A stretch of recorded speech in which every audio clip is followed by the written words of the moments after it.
അങ്ങനെ സഫ, ലല്ലു, ഫസ്മിന, അവീത യൂണിവേഴ്സ് വളരെ ശുഭകരമായി തന്നെ പര്യവസാനിച്ചിരിക്കുകയാണ് സുഹൃത്തുക്കളെ. ഇത്രയും കാലം അവീതത്തിന്റെ പേരിൽ കലഹിച്ചുകൊണ്ടിരുന്ന രണ്ട് വനിതാ രത്നങ്ങൾ ഒന്നിച്ചിരിക്കുകയാണ്. അപ്പൊ അവരങ്ങനെ പറഞ്ഞു, നമ്മൾ അങ്ങനെ ചെയ്തു.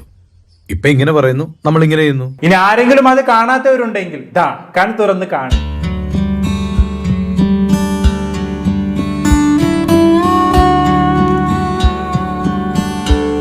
അന്നത് അറിഞ്ഞപ്പോ ഉണ്ടായ ദേഷ്യത്തിന് തന്നെ കൈ കിട്ടിയിരുന്നെങ്കിൽ. ഒരുത്തന്റെ അവിഹിത കാമുകിയും ഭാര്യയും തമ്മിൽ ഒന്നിക്കുന്ന ഒരു അപൂർവ കാഴ്ച. ഈ കാഴ്ച ഇവിടെ മാത്രമേ കാണാൻ പറ്റൂ എന്നുള്ളതാണ് ഏറ്റവും വലിയ പ്രത്യേകത. എന്നാലുല്ലേ എങ്ങനെ കലഹിച്ച് നടന്ന ആൾക്കാരായിരുന്നു. കഴിഞ്ഞ 2 മാസം പരസ്പരം ഇവർ അങ്ങോട്ടും ഇങ്ങോട്ടും പറയാത്തതായിട്ട് ഒന്നുമില്ല.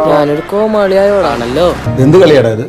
ഒരുത്തി മറ്റൊരുത്തിയെ കുറിച്ച് ഇവിടുന്ന് വീഡിയോ ചെയ്യുന്നു, അതിന് മറുപടി ആയിട്ട് മറ്റൊരുത്തി അപ്പുറത്തുനിന്ന് വീഡിയോ ചെയ്യുന്നു, വീണ്ടും മറുപടി പറയുന്നു. ഇതന്നെയായിരുന്നു പരിപാടി. ഇനി രണ്ടാളും അങ്ങോട്ടും ഇങ്ങോട്ടും പറയാത്ത കുറ്റങ്ങളും കുറവുകളും ഇല്ലായിരുന്നു. അവസാനപ്പോ രണ്ടാളും എല്ലാം അവസാനിപ്പിച്ച് ഒന്നിച്ചിരിക്കും.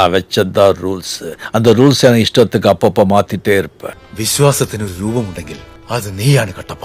ഇതിൽ സഫയുടെ കാര്യം മാത്രം എടുക്കുകയാണെങ്കിൽ ഒരേ സമയം സ്വന്തം ഭർത്താവ് ഉണ്ടായിരിക്കെ തന്നെ മറ്റൊരുത്തന്റെ കൂടെ കിടപ്പറ പങ്കിടാൻ ഇറങ്ങി പോയവളാണ് ഈ പറയുന്ന സഫ. എന്നിട്ട് ഒന്നും അറിയാത്തവളെ പോലെ പബ്ലിക്കിൽ വന്ന് അഭിനയിക്കുകയായിരുന്നു. ഞാൻ കേരളത്തിലെ യുവാക്കൾക്ക് ഒരു മാതൃകാ പുരുഷനാണ്, a model young boy of Kerala. അതിനുവേണ്ടി ആരും സഞ്ചരിക്കാത്ത വഴികളിലൂടെ ഞാൻ ചിലപ്പോൾ സഞ്ചരിച്ചെന്നിരിക്കും, ഒരു ഭ്രാന്തനെ പോലെ. കഴിഞ്ഞ 8 മാസത്തോളമായി ഫസ്മിൻ എങ്ങനെയാണ് ജീവിച്ചതെന്നുള്ളത് നമ്മളെല്ലാവരും കണ്ടതാണ് അല്ലേ.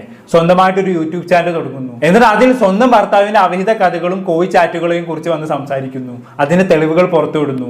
ഈ രീതിയിലായിരുന്നു ഇവിടെ ജീവിച്ചു വന്നുകൊണ്ടിരുന്നത്.